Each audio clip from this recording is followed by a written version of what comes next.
If I was to go out and play 9 holes and take my time like a tour pro with the preparation before I hit a shot, I wonder what I'd shoot. Let's go and find out.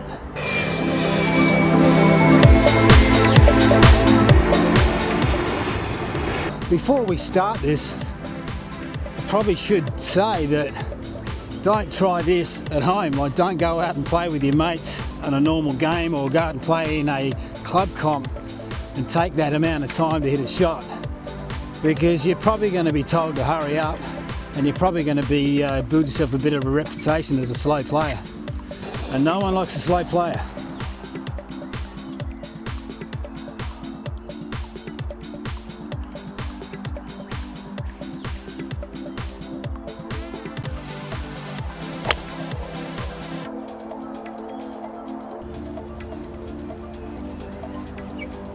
I've hit that drive reasonably well. It's only 50 metres out from the green in the right hand rough, sitting in a divot. So I'm going to have to try and dig it out a bit and stop the ball.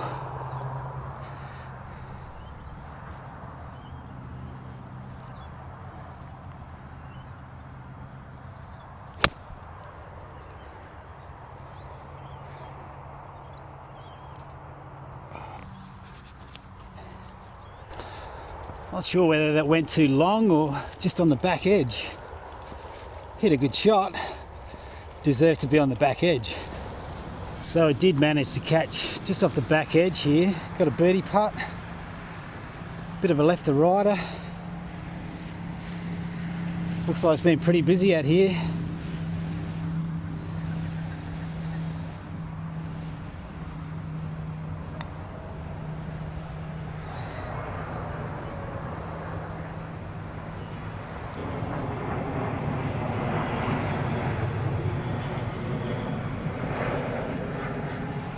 Par up the first. Always nice to start with the par. 130 metre par 3. Slight headwind. Gonna hit a 9-iron. See if we can hit a sweet shot.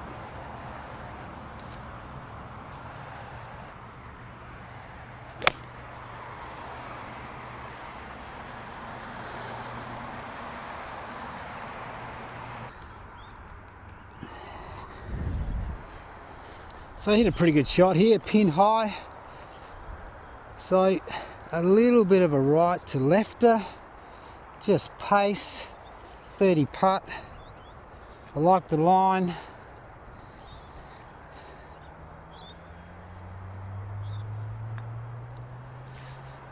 Poor putt.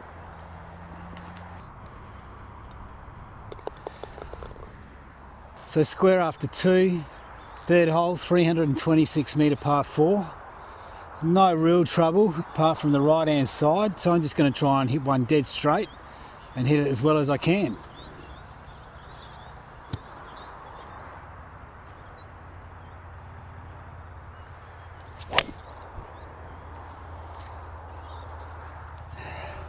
So my drives ended up in the right hand rough, no real danger, not a bad lie, about 80 metres out. The pin's cut to the front edge, so it requires a good shot to try and hit it close. I'm going to hit my 56 degree, see if I can knock it close.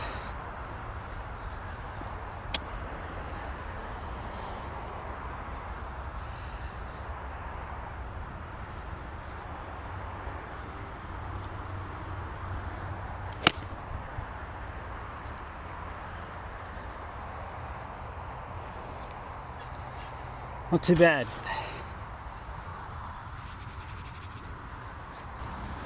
Now a pro golfer would walk behind the hole, look at the line from there, probably both angles from each side of the hole, get behind it and be totally convinced he's got his line right or he's got her line right before they actually commit to the shot.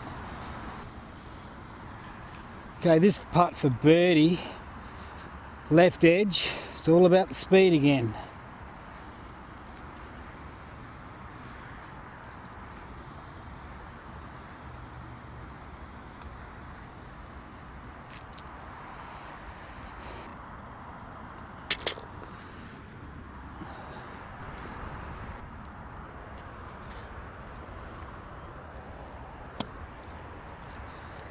So this is the fourth hole. It's a par 5 measuring 471 metres.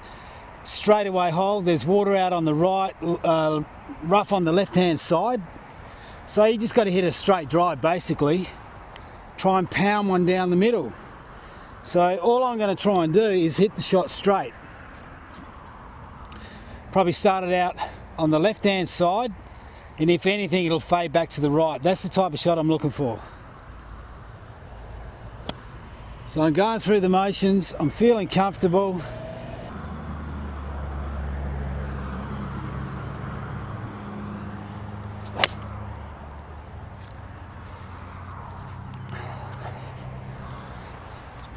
So I'm a strong believer that 80% of the preparation for your next golf shot should be done walking to your next shot.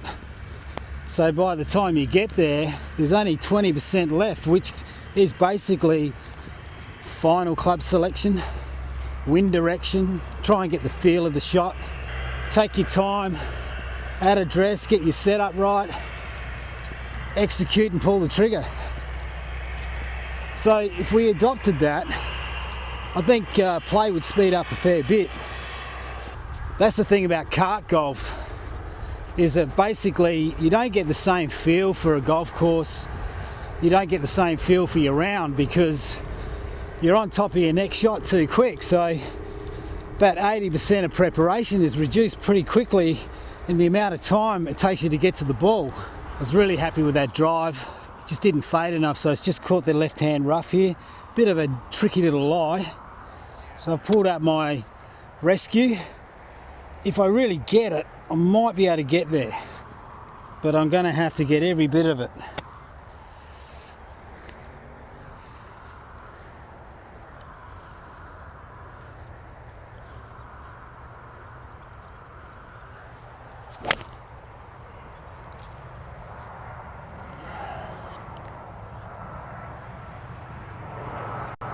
Hit it well, but not far enough. I think I'm sitting pretty well though, after 2. Up and down for a birdie.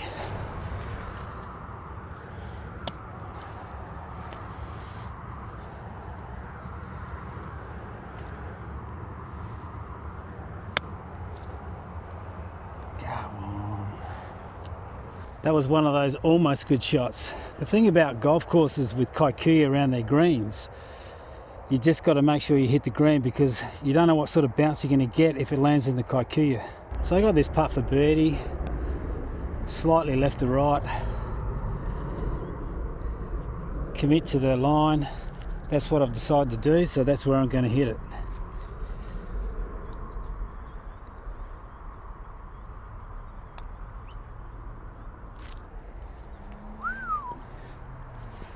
It took a vicious turn right. Now I'm kind of in between clubs here, so I'm going to hit one more than I think it is and just try and put a good swing on it, try and hit a sweet shot into the heart of the green. Good par 3 this one.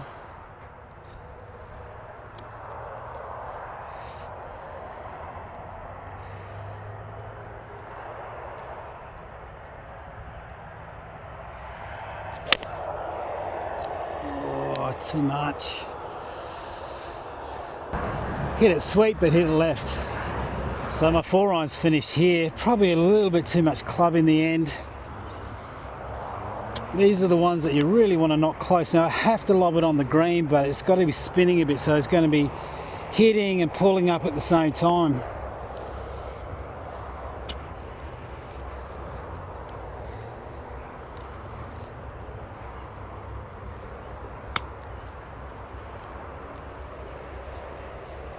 Too much spin. So I got this putt for par, left to righter. Ducks have gone to town on this green, so it's going to be a little bit bumpy, a little bit hit and hope. Left edge, give it a run.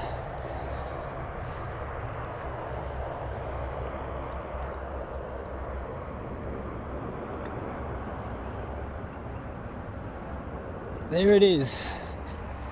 Got one. You know, that can make all the difference with momentum. Instead of making bogey and all of a sudden I'm 1 over, hole a good putt. and remain square, particularly with a couple of birdie opportunities that I didn't take. It's good to hold that one. So I'm square after 5. The 6 is a dogleg to the left. It's only a short par 4. Don't really need driver, but I'm going to hit it. I'm going to try and hit a bit of a draw shot.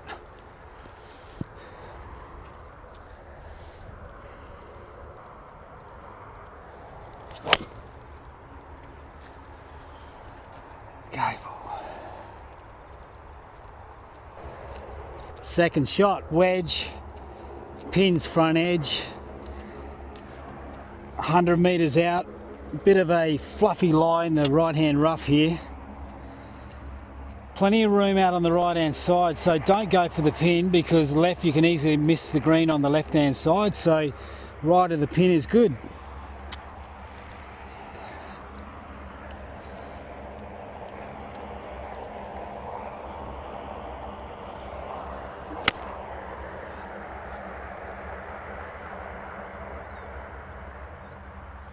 Pretty hard to see in that sun, but I think I've knocked it close. That was a good shot. I've been hitting a lot of wedges on the practice fairway, so I expect to start hitting some good shots with my wedges. So again, this is for birdie. Haven't made one yet, although that putt on the last to say par was good. Left edge again, not much in it. It's all about the pace. Time to hole one.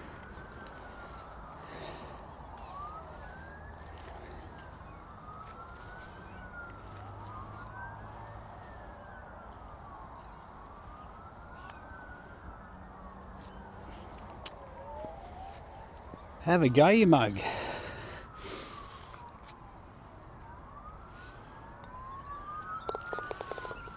So we're square with the card after 6 with a couple of birdie opportunities that we haven't got. 7th hole, par 5.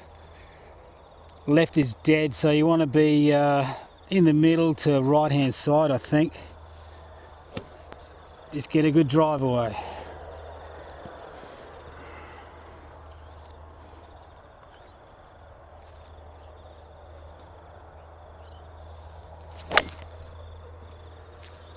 Go ball.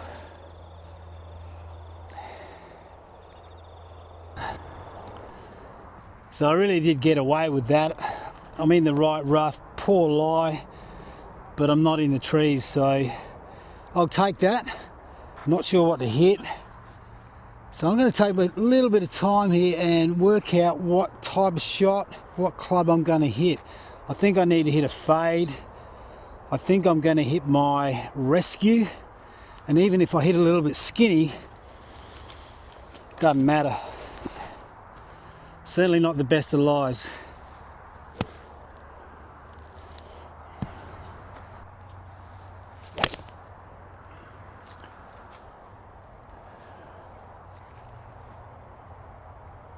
Once again, not entirely sure where that's finished. I didn't hit a bad shot. I think it's right side rough. Shouldn't be in trouble. Just didn't quite hit the shot that I wanted to. So I definitely caught this tree here, dropped down into the right hand rough. Lie's not too bad. I've got to carry a little bit of rough, hit the fairway and try and run it up onto the green. The pin is at the front edge again, so it's actually quite a tricky shot to knock it close. Just get it on the green, walk off with par, doesn't matter. At least give yourself an opportunity to make birdie, but if you make par, that's fine.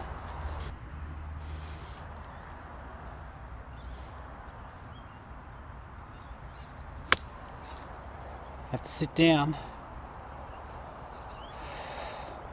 Sit there. Yeah, that's a pretty good shot. So this putt for birdie, downhill, left to right, half a hole, left side I would say. I'm pretty comfortable with that. Time to hole a putt.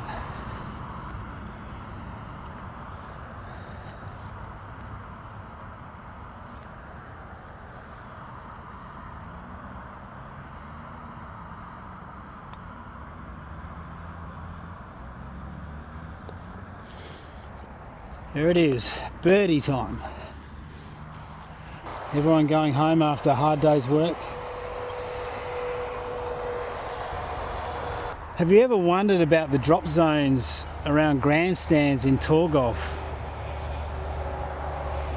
I've often heard caddy and player talking about hitting as far as you can and get into the grandstands, and then maybe you get a drop into the drop zone because all the trouble is in front of the green.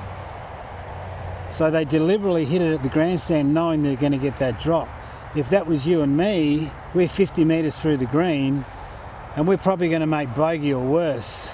I understand that if the tournament's not on, there's no grandstand, but it's certainly a big advantage in some cases because they absolutely go to carry all the trouble by hitting an extra club, knowing that they get that drop. Now I wonder if there's ever been any stats on how much money that actually makes them over the period of the year of the tour. I'm sure there's guys that get up and down and it's actually an extra 30 grand in their pay packet, or it could be the difference between making the cut or not, or getting an invite to the next tournament. But it would be really interesting to know what that stat is. It's the same as if they hit it in the rough. You and I often can lose our ball in the rough, but because of the galleries and officials, they find the ball. So they don't end up with that penalty. Don't get me wrong. The ladies, the men, the seniors are extremely good players. There's some exceptional golfers out there. But they certainly get a few advantages when they're playing in these tournaments. I think about golf course preparation. Every tournament they go to, whether it's a Pro-Am or a Legends event or the bigger circuits, there's always been a lot of preparation into those courses to present for that particular tournament. Members don't get that. They might get it as a lead up to it, but then it becomes a bit of a hindrance because they're not allowed to play their own golf course, you know, maybe a week or two out from that actual tournament starting. Okay, time to hit a good drive. There's a bunker in the middle of the fairway here. I think I can reach it today. So I want to be left-hand side of that bunker. Hit a really nice solid drive.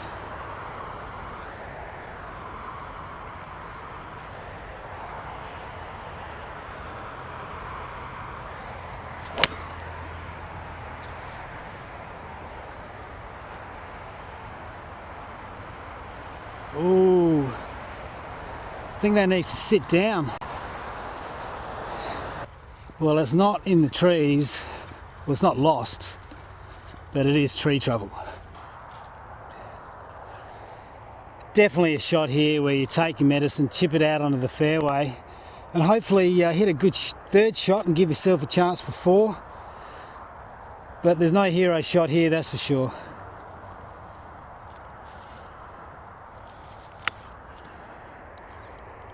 Get a good lie. Third shot about 120 out. Pin's right at the back. Gonna hit a little 9-iron. See if I can knock it close. Give myself a chance for a par to stay 1 under the card. Nice smooth swing.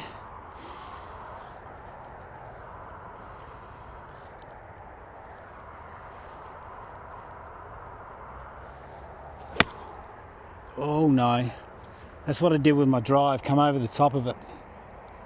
Sit there. Poor golf shot. That's probably the poorest of the day. Here's the difference. I've got Cooch surface here, not Kikuyu. So it allows me to putt. It gives me a couple of options to maybe chip and run it or putt it. And I'm going to putt it. Just want to knock it close, take my medicine, take 5.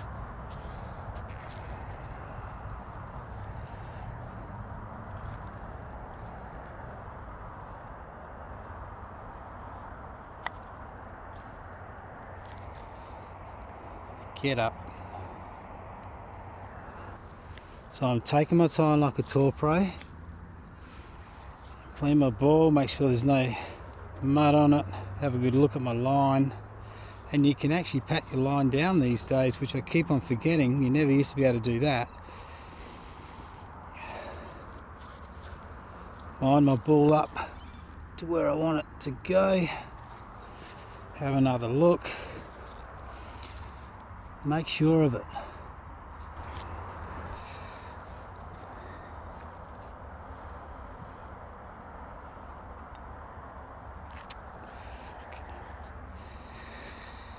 So I'm talking about double bogey, 1 over after 8. after that disappointing double bogey. Time to hit a good drive, make a birdie, finish square after 9.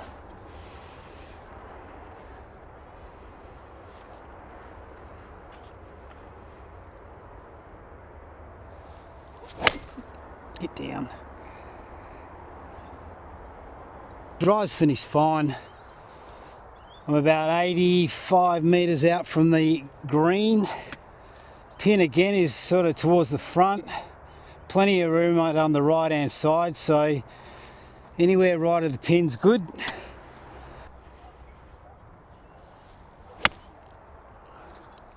That was just awful. So as you can see, 85 metres out, not close enough.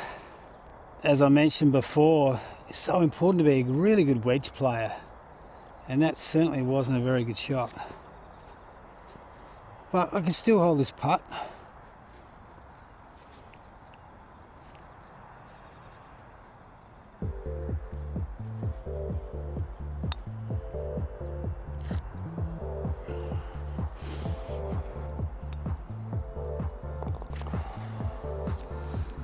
Just. So I managed to finish 1 over after 9 with that horrendous double bogey.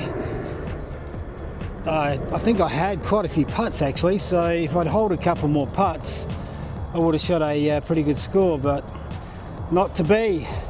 1 over after 9. As you can see, it's getting dark. So a quick heads up. This will be my last video for about a month. I'm heading away for a month.